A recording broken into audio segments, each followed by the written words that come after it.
Hi ladies. Okay, today's video is going to be a very quick recommendation on how to keep your books to manage your Young Living business. It's January, we're getting ready to kick off on the right foot for our businesses for 2016. I will start by saying I highly recommend that you just get an accountant. They know everything in regards to tax questions and bookkeeping and expenses and income, etc., etc. So I highly, highly recommend that. There is a book that I've read that I recommend to a lot of people. The title is Home Business Tax Savings Made Easy, and the author is Ronald Mueller. And this is an excellent resource to read. It's very quick to read as well, and it gives you lots of tips on how to organize your books so that you can maximize your write-offs during tax season, which is, again, going to help maximize what you keep in your pocket from Young Living. We are very blessed to have home-based businesses, so we are able to take advantage of the beautiful benefits that the government has provided us with. One of those things, for example, is your business use percentage write-off. So because we use our homes to run our businesses, we can write off things such as a certain percentage of our mortgage and our utilities and our bills, cell phones, etc., etc. Again, the book goes into a lot of that. I highly recommend you talk to your accountant to get the rest of the information as well. Another great resource is to use community education programs. I took an amazing class through the Webster Community Ed. It was taught by Greenleaf Professional Services. Their website is greenleafpros.com. It was a very inexpensive class, but it really helped me immensely sort of get my head around how I should be setting up my books to manage my business.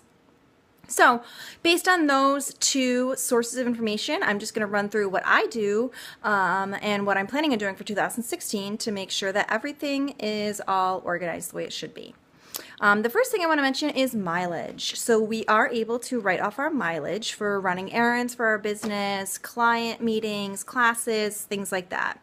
So you can go old school and just use paper and pencil to write it down, or you can use an app. So I highly recommend Mileage IQ. It's an excellent app to use. You can export monthly a report. So it's really, really easy to use, and it's ideal because your phone is with you all the time. So definitely track your mileage. Now, in regards to keeping receipts, you want to keep your receipts for anything that is an expense.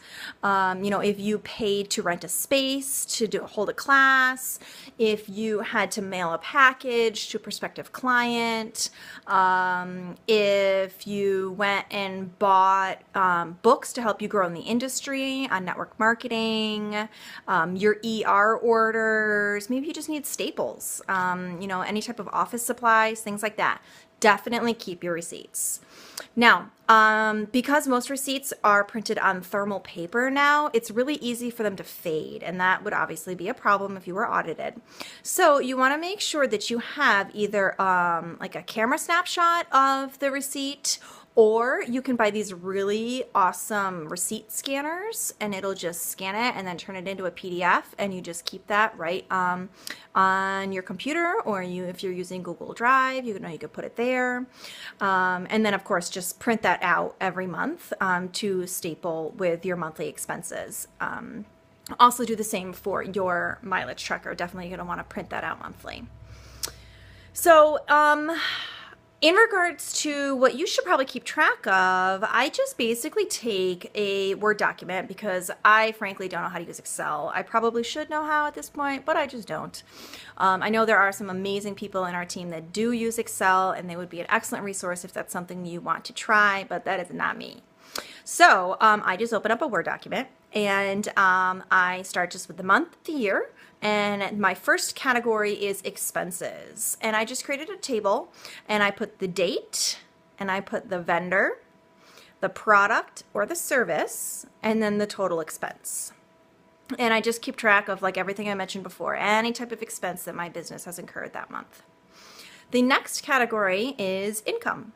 So that's really easy to track, obviously, because Young Living does that for us. So you just go into your virtual office and you print out your pay stub for that month, and then you can attach that along with all the receipts and the mileage tracker and all that kind of stuff to your monthly summary sheet.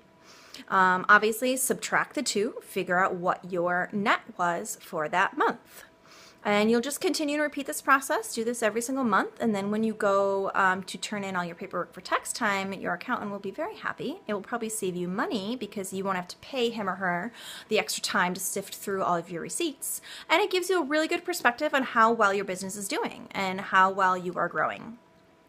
If you don't already have a separate bank account for your business, I'd highly recommend that you do that. I'll have all of your Young Living commissions deposited into that account. And then if you ever have to make a withdrawal for a business expense, it's also tracked there as well in the statement from the bank. So that's another great thing to have in regards to bookkeeping.